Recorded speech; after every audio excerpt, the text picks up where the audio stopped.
Hello, everyone.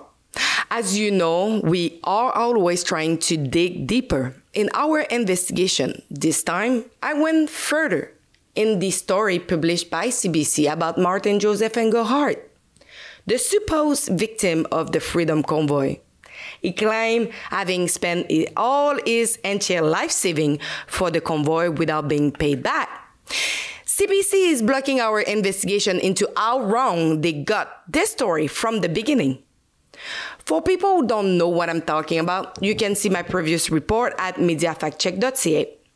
This is an excerpt of the report made by CBC on March 24th. It was amazing. It just like all the people waving flags and everything. And I thought that was a cause, that was bigger than me. And I thought, it was worth the effort to go. I start giving people my business card with my phone number on it, and I start delivering fuel and picking up laundry and delivery for restaurant and everything for the trucker.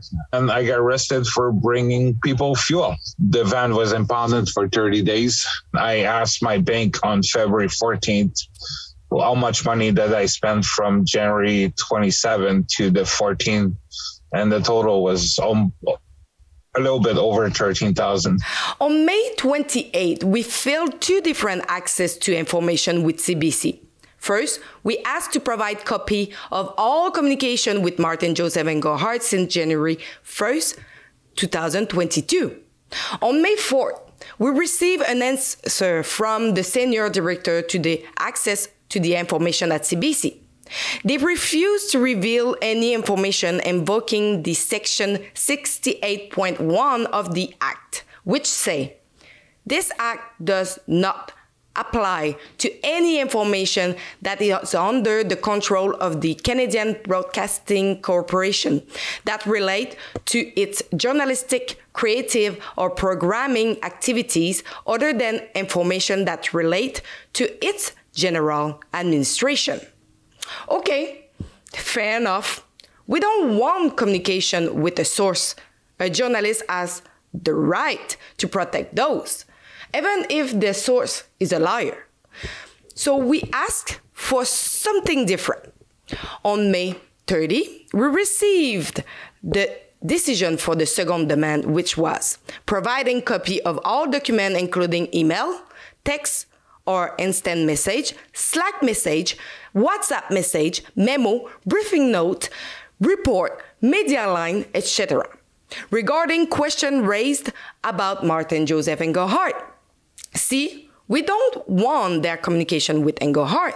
We want their communication with the public about how they screwed up the Anglehart story.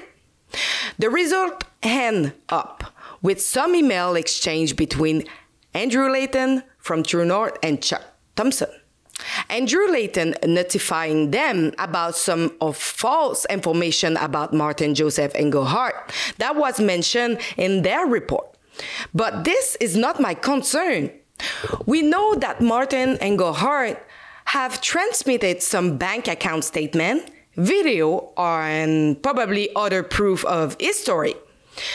We know that probably lots of people have tried to reach CBC to tell them about the money they gave to him and to aware them also about the misinformation in their report. None of this exchange was providing to us. Again, what do they have to hide from this story? I bring your attention on page 7 of the document where two people from CBC told each other. I think this is a good way to bring more context to this subject without having to re-litigate Anglehart's story or his past. Special thanks to George and Ruth for helping me navigate this controversy. They want us to believe they only heard from Layton about this story. We know that Fox News, Greg Ray, reached out to CBC. Where are those emails? Where are the emails about Ray's email? A controversy doesn't start with only one person bringing you some misinformation.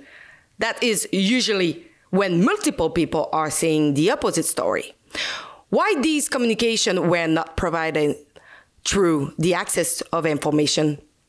Also, we see that they were aware that their story wasn't accurate, and they should probably have some more information to it or rectify others.